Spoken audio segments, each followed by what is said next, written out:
Hello and welcome to Straight Talk, Supply Chain Insights, the podcast for your supply chain leader who is on the go and wants to be in the know. And now, your host, Lora Cecere. My name is Lora Cecere. I'm the founder of Supply Chain Insights. And today in this podcast series of Straight Talk with Supply Chain Insights, I want to share insights on the supply chains to admire. We start this analysis in March of each year. So that means next month we'll start it for the next year. And we look at which companies have driven improvement, outperformed their peer group on performance, and driven value. And in this podcast, I want to tell you about the methodology, my insights from doing this work, and who the winners are and what we can learn from the winners. So let's get started and figure out what drives supply chain excellence. In my research, where I actually use quantitative data to look at questions that I think people should ask, only 20% of companies are clear on their operating strategy. And it's really critical if you're trying to optimize something to know what your goal is. And so one of the reasons why we do the Supply Chains to Admire methodology is to help people with what is reasonable for a target and what the goal should be. So it's a study of supply chain excellence, and we look at over 500 companies and 28 industry peer groups. And we can't just use NAICS codes or SIC codes to divide the peer groups because we find that we don't get comparative groups doing that. So one of the ways that we've done that is over 5 years, we've asked peers to tell us who they think their peer groups are, and then we refine the methodology to be able to look at that. This is a study over a 10-year period, 2013 to 2022, and we find that 34 companies outperformed their peer groups on the balanced scorecard of growth, operating margin, inventory turns, and return on invested capital. And you might say, well, Lora, why those metrics, and why don't you have customer service in that list? Well, those metrics were selected based upon some work that we did with some very talented statisticians under the tutelage of George Runger at Arizona State University. We asked George the question of what metrics could we put in a balanced scorecard that would drive the highest level of value as defined by market capitalization. And we did regression analysis, and we found that those 4 metrics, when they're managed together, drive a better outcome on market capitalization. And I think most supply chain leaders can agree that market cap and improving value is important to the firm. The second thing is customer service lacks a standard definition across the industry.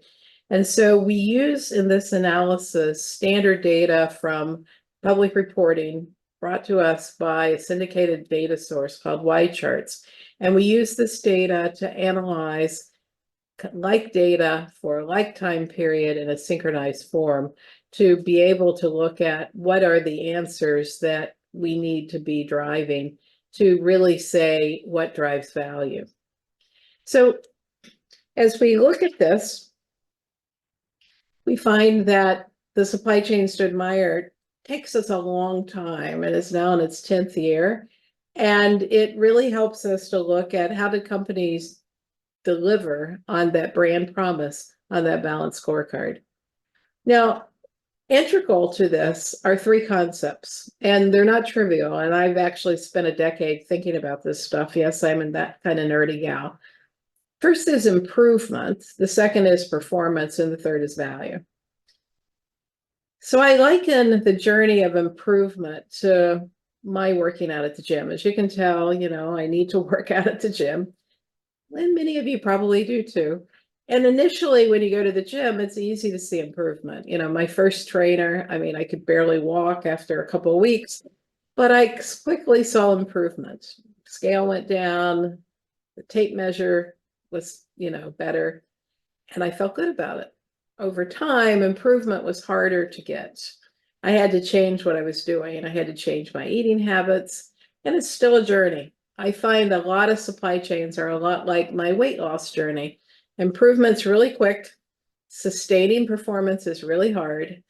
And if companies can look at the long view, because we're looking at a decade here. They can make small improvements at the intersection of the metrics over time, but it's not a rapid journey, and it's not a singular journey of a single metric. Instead, it is looking at a balanced scorecard over time and driving improvement and looking at performance against the peer group over a series of outcomes from different kinds of initiatives. Now, the most important piece of this journey is leadership, and the leadership needs to focus the supply chain on reliability at a functional level, at a balanced scorecard level, at a leadership level, meaning that people are bonused on the same metrics and that the functional metrics are really tied to reliability. So instead of forecast error, we're focused on forecast value add. Instead of OEE in manufacturing, we're focused on first pass yield, and we're focused on schedule adherence.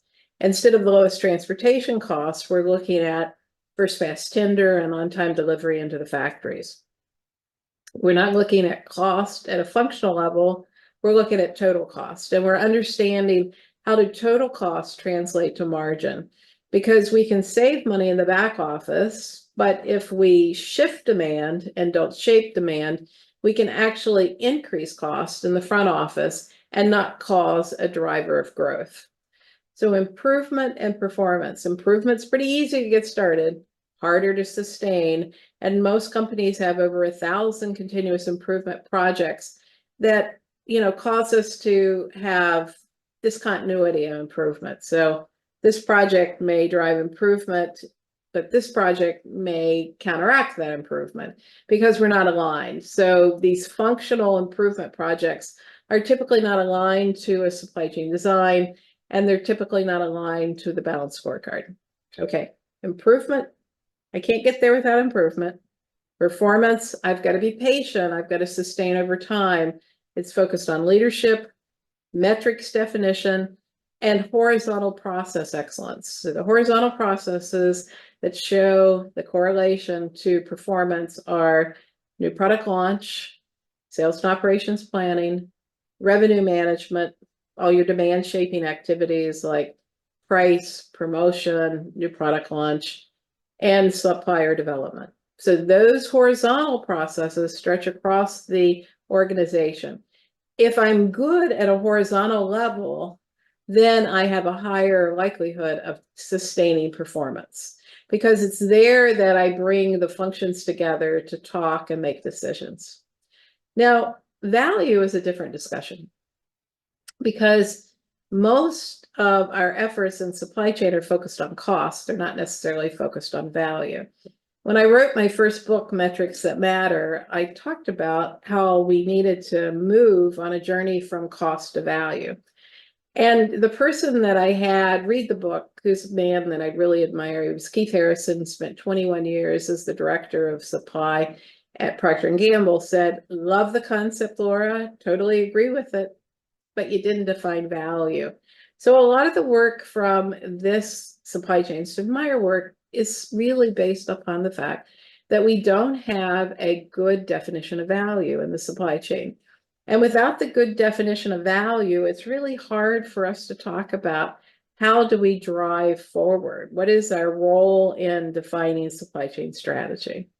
So in this analysis, we use 3 definitions of value. Market capitalization. Some people say, well, that's a bad definition because the markets come and go. But we find over a decade that there's less noise, where there's more predictable noise. The second value statement we use is price to book. And the third that we attempted to use in this session was fundamental score.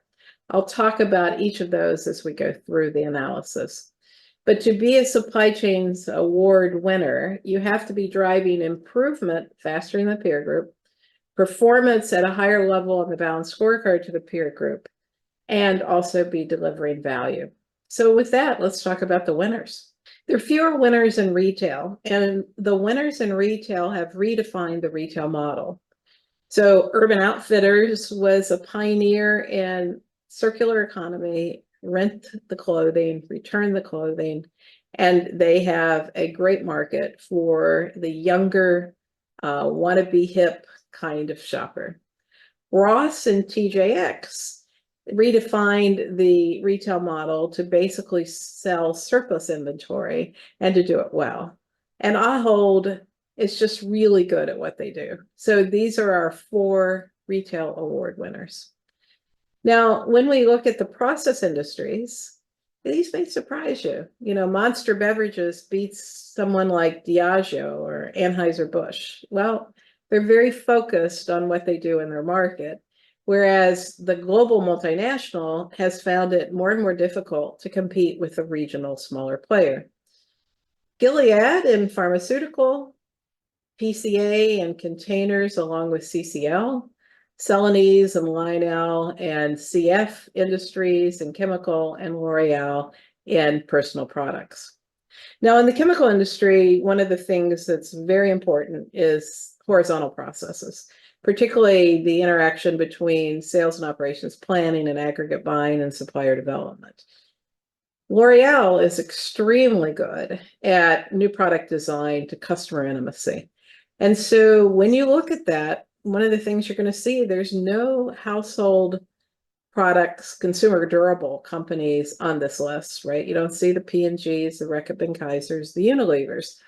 Those companies were early supply chain leaders, but have struggled to really drive improvement and sustain performance as they've become more global and they've not really reinvented themselves. You know, back to the athletic analogy, if I'm going to do better in training, I've got to do something different. You know, maybe it's a new helmet on the bike, or maybe it's a new way of weightlifting, or it's a new trainer.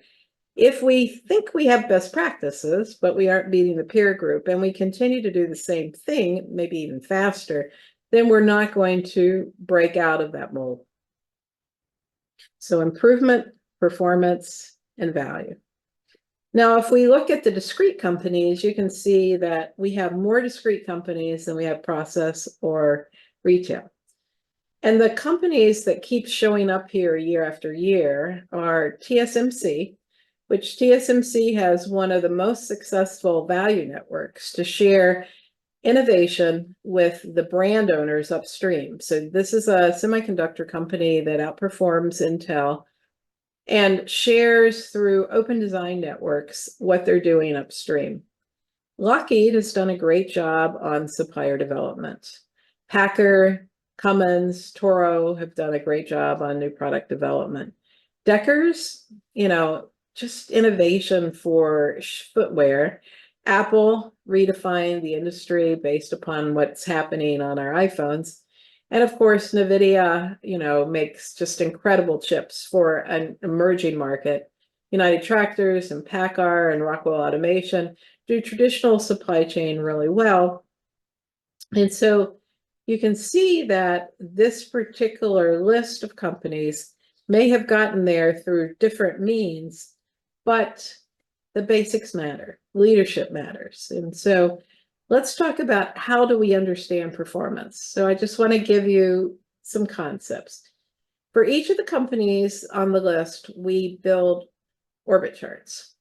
And an orbit chart is a way that we can see the relationship between metrics, because I talk about the concept that supply chain is a complex nonlinear system. And we're operating in a market where very few relationships between metrics are linear. So let's take this particular market. This is the beverage industry. And you can see the beverage industry in 2022, which is what this is really based upon the last year, has a lower profit and a lower inventory turn than when we started in 2013. Now you might say, well, why is that, right? Didn't we get better at supply chain? Well, yeah, I think we did get slightly better, but let's think about the inputs into the supply chain. The logistics impact to the supply chain through the pandemic was painful. And the product proliferation of items as we competed for the throat has elongated the product lines, decreasing turn. The global nature of supply chains has caused an increase in transit stock, The longer product portfolio is increased cycle stock. And one of the things that we're managing is safety stock. Safety stock has gone from about 45% of inventory to about 15% of inventory. And only 9% of companies design their supply chains, right? So in a market that's changing this much, where you've got a decline in margin and a decline in inventory turns, we need to design the supply chain, manage the form of the inventory, where should it be put, and the function of inventory, cycle stock and transit stock and safety stock together to be able to look at how do we beat the industry performance. Now, this is Monster Beverages. So again, it's not linear. But if you look at Monster Beverages to their peer group and the beverages, you can see that Monster Beverages has a 31% margin of 5.31 inventory turns against the industry average of 17% and 5.34. Now, Monster Beverages is not resilient in that, they weren't able to withstand the impact of these market shifts. But they outperformed the industry, they drove improvement at a higher rate, and they also drove performance. And so this is the overall analysis. And in the Supply Chain Stood My report, you will find one of these charts for every industry. The blue line highlights the winner. So the first column is revenue, just gives you an idea of the size of the company. Excuse me, and you'll consistently see that smaller companies outperform bigger companies. We're struggling to be able to get economies of scale in supply chain, which is a whole topic for another podcast. The supply chain index is a measurement of improvement. What we do is we look at the vector analysis at the intersection of the orbit charts of operating margin and inventory turns, and also growth and return on invested capital. And if it's positive and they're outperforming their peer group on improvement, then we stack rank them. And the smaller the number, the better. So the smaller the number, the more improvement they're making. And then any company that is driving improvement better than 2/3 of the peer group, we let into the next step. So that's improvement. Now we're going to analyze performance. Now for performance, we take the industry average and we look at which companies outperformed their peer group on those metrics on the balanced scorecard of growth, operating margin, inventory turns, and return on invested capital. This is all data-driven. It's not opinion-driven. And you can see that there's surprises there, right? Look at PepsiCo, right? PepsiCo underperforms the industry, even though you see them on stage a lot and you see them highlighted as a winner a lot. Same thing for Diageo. Then we look at value. So if a company performs better on market cap or price to book than their peer group, then we check the box for value. So supply chain index for improvement, the balanced scorecard for performance, and either tangible book or market cap for value. In my many years of doing this analysis, I've only had 3 times that I've had a company meet the improvement, meet the performance, and not meet the value. So there tends to be a relationship for the companies that outperform and driving value. So the number of winners that we have here, are 4 winners for retail, 8 for process, 22 for discrete out of 521. And if we look at the winners by year, you can see that there's a pattern where companies are repeat winners. They're consistently beating the peer group, right? And so I've stack ranked them so you can see. In the retail sector, it's TJX, Dollar General, Ross Stores, Dollar Tree. Again, we're changing the retail model. We have the courage to change the retail model. The process winners by year, again, you see a pattern of certain companies consistently win. The top is L'Oreal. And L'Oreal, again, does an excellent job at the intersection of new product launch, customer intimacy, customer insights, sales and operations planning. I can talk about lots of things they're not good at, but they're really good at delivering beauty for the customer. Now, when we look at the discrete industries, again, Apple leads the list, TSMC, Broadcom, Nike, PACCAR. Again, we have a tight integration between new product launch, sales and operations planning, sourcing strategies, and driving innovation through the pipeline to be able to drive growth. On that balanced scorecard, growth has the highest correlation to market cap. All right. So hopefully now you have a better appreciation for the methodology. Now, sometimes people will say to me, well, Laura, what's the difference between the Gartner Top 25 and the Supply Chain Stoudemire? And why do you do this, right? Because Gartner Top 25 is out there. And I used to work at a company called AMR Research, which was the predecessor to the Gartner acquisition. And I actually was part of the group sitting in a conference room trying to come up with the Gartner Top 25. Originally, it was the AMR Top 25. I never liked it. And I never liked it because it's 50% of opinion. And I always felt as an analyst, even though I've worked with lots of companies, that I could not judge performance without a more detailed analysis. And I found that it takes at least 3 to 4 years for a company to drive performance. And so I always thought that the Gartner Top 25 was too short in duration and too dependent upon opinion.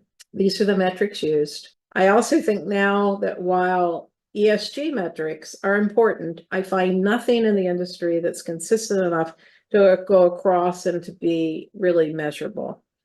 So I try to be very data-driven in the Supply Chain Stoudemire to look at which companies drove improvement, which companies drove performance, which companies outperformed on value, and to do it by peer group. Now, the Gartner Top 25 is not by peer group. It basically stack ranks all companies on a spreadsheet, which will bias you towards more process-based large companies because they will tend to have more brand recognition, and they'll also tend to have those factors for the 3 years. So when you compare the Gartner Top 25 to the work that we're doing, you can see that only L'Oreal and Apple are consistent across the two methodologies. So they're very different methodologies. And the second thing is you can see that the blue represents underperformance at the peer group level. And most of the companies in the Gartner Top 25 underperform on growth. And there's a significant number that underperform on inventory turns and operating margin. Again, costs don't necessarily translate to operating margin. And we're holding 28 more days of inventory across the supply chain. So many companies are not able to beat their peer group there because we're only looking at safety stock. And when we look at safety stock, we're not necessarily looking at supply variability. Most people only look at demand variability.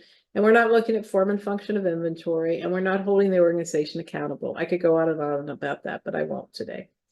So you can see very different methodologies, very different outcomes. Only two are consistent. And I want you to look at those blue squares. Are those leaders? I don't think so. 67% of the Gartner Top 25 underperforms in growth. And I think the supply chain needs to be a mechanism for growth. The supply chain brings us excitement, brings us new product launch, helps us to get products in the right place for promotions. You can't grow without good customer service. The most important thing that a supply chain leader needs to do is reliability and customer service. 44% underperform in margin, 41% underperform in inventory turns, and 41% underperform in return on invested capital. And I ask you, is this the definition of supply chain excellence? I'll let you draw your own conclusions, but it isn't for me. All right, so let's just take a deep breath and think about what we've talked about, right? We've been doing this now for 10 years. And there's no substitute for year-over-year comparison. There's no substitute for taking the long view. Each industry is very different. You can't put each company in a spreadsheet and shake them up. The patterns tell the story. So those orbit charts, right? You can go on my website, you can see lots of orbit charts. The report for this, has lots of the orbit chart winners, and there's actually a PowerPoint that I published that shows all of the orbit charts for the Gartner top 25 and the work that we've done here on the supply chain Sid Meier. Take a look at them. The patterns tell the story. Also, supply chain performance just doesn't happen like that. Nope. Wish it would, snap my fingers, but it takes, based on our research, about 5 years to start to turn the ship around. And the balanced scorecard needs to replace the functional metrics, because if I run an organization on functional metrics, they'll throw the supply chain out of balance. The metrics that define transportation excellence are in direct opposition to the metrics that define sourcing excellence or manufacturing excellence. So success is driven by leadership, innovation, success in those horizontal processes, and driving a strategy for a long time. It takes patience. So the report is published. And if you follow this link, you'll get to the report. I hope that you use it to benchmark your own performance, to have a different discussion within your own organization about improvement, performance, and value, and drive supply chain leadership. I would love to write your story about how you drove a turnaround from my report. This is Lora Cecere. I believe supply chain matters. I think it builds economies. I think it saves the world. I laugh because many people have a corporate social responsibility document. They care really about corporate social responsibility, but the traditional systems and approaches that we have create waste and inefficiency in the supply chain. I cannot have a sustainable supply chain running on functional metrics. So I think it's time to change. I think it's time to learn from leaders, because I think the planet deserves better. I think employees deserve better, and I think you deserve better. Until next time, Lora Cecere, Straight Talk with Supply Chain Insights.